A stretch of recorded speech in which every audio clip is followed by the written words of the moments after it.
বোতলের লেভেল যদি খারাপ হয়, ঔষধ যদি সঠিক হয়, তাহলে সেই ঔষধটাই তো কার্যকারী।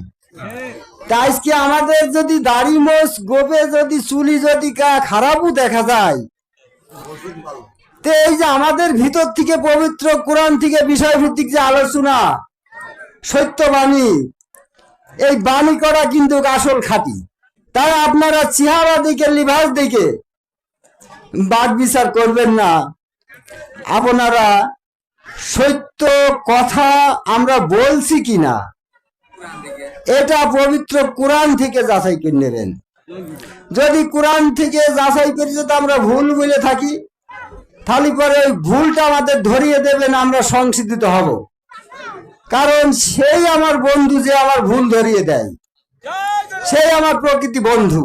তাই আজকে যদি আমরা ভুল বলে থাকি, যদি কেউ আমাকে ধরিয়ে দিতে পারেন, তাহলে আমি সেখান থেকে শুধরে নেব। জয় গুরু। তাই কথা আর বাড়াবো না।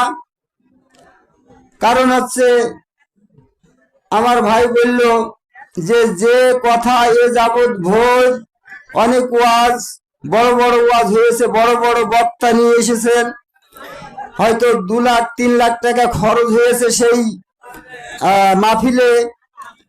হয়তো বা এই কথাগুলা পবিত্র কোরআন থেকে সঠিকভাবে এই কথাগুলো আপনারা শোনেননি, তবে আজকে শুনলেন।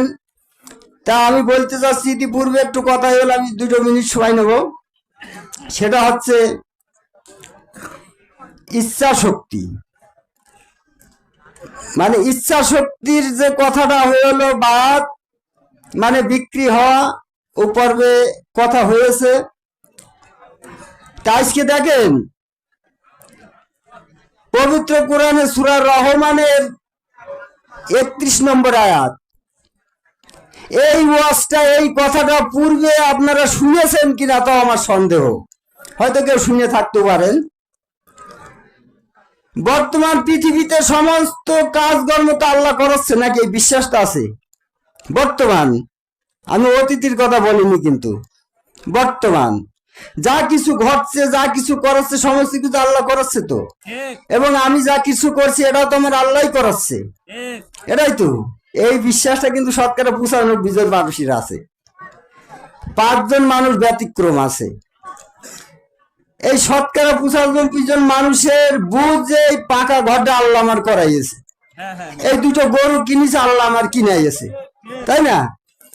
আজকে যাই কিছু করছে আল্লাহ আমার করিয়েছে। তবে এই কথাটা একটু বুঝে যান। সূরা রহমানের 31 নম্বর আয়াতটা পড়েন। এখানে বলছে যে হে জিন ও মানুষ, জিন ও মানুষ, কারণ 18,000 মাখলুকাত, এই 18,000 মাখলুকাত বুঝিয়েছে 18,000 সৃষ্টি। এই 18,000 সৃষ্টির মধ্যে 999 সৃষ্টি আর একটা সৃষ্টি হচ্ছে এই আশরাফুল মাখলুকাত, যেটা মানব। তাই আজকে দেখেন, হে জিন ও মানব, আমি অতি শিগগিরই তোমাদের জন্য কর্মবিরতিতে যাচ্ছি। এর অর্থ কি? কর্মবিরতিতে যাচ্ছে। খালি পরে আল্লাহ পাক আমাদের জন্য এখন কর্মবিরতিতে আছে না, এই আয়াতটা ব্যর্থ হয়ে যাবে। আল্লাহর কোরআনের কোন আয়াত কি ব্যর্থ হবে না গো? তাহলে এই যে এখানে বলছে জিন ও মানব, আমি অতি শিগগিরই তোমাদের জন্য কর্মবিরতিতে যাচ্ছি। তাহলে আল্লাহ আমাদের এখন সুখেও নাই, দুঃখেও নাই। আল্লাহ আমাদের খারাপ কাজও করাচ্ছে না, আল্লাহ আমাদের ভালো কাজও করাচ্ছে না। তাহলে সমস্ত কিছু করছে আমাদের ইচ্ছা শক্তির পরে, এটাই তো। তাহলে এই ইচ্ছা শক্তিটা যখন আমি গুরুর কাছে যাই বিক্রি করে দিচ্ছি, তখন গুরুর ইচ্ছার অধীনে আমি চলে যাচ্ছি। তাই আমি বলতে চাচ্ছি, এই ইচ্ছা শক্তিটা হচ্ছে আমার, আর এই ইচ্ছা শক্তি দিয়ে হচ্ছে জিন ও মানব সৃষ্টি করেছে আল্লাহ। এই সৃষ্টি জগতের ভিতরে 2টা সৃষ্টির ইচ্ছা শক্তি দিয়েছে। ওই জন্যই এই 2টা সৃষ্টির হিসাব আল্লাহ নেবে, জিন ও মানব।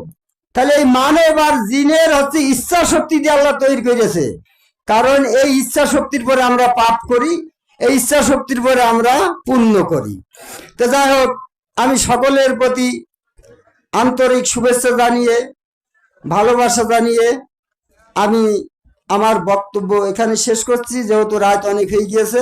সবাই ভালো থাকবেন, আবার সবাই সত্য ধারণ করবেন। কারণ হচ্ছে রাসূলের কাছে যতবেলা আপনি না যাবেন ততবেলা আপনার পূর্ণাঙ্গ জীবনের কোনো ফয়সালা আসবে না। তাই বাস্তব রাসূলের হাতে হাত দিয়ে বায়াত গ্রহণ করে আদম কাবে আল্লাহকে সেজদা দিয়ে আপনি পবিত্র হন, এটাই হচ্ছে আমাদের আহ্বান। আর এই বাস্তব রাসূলের আনুগত্য করলে আপনি আমার নবী মুহাম্মদ সাল্লাল্লাহু আলাইহি সাল্লামের সঙ্গে হবেন। সূরা নিসার 69 নম্বর আয়াত। তাহলে যার যার গুরু তার রাসূল, এই রাসূল ব্যতিরেকে আপনার মুক্তির কোনো উপায় নেই। যদি উপায় থাকে কোরআনের অনেকগুলো আয়াত ব্যর্থ হয়ে যাবে। জয় গুরু।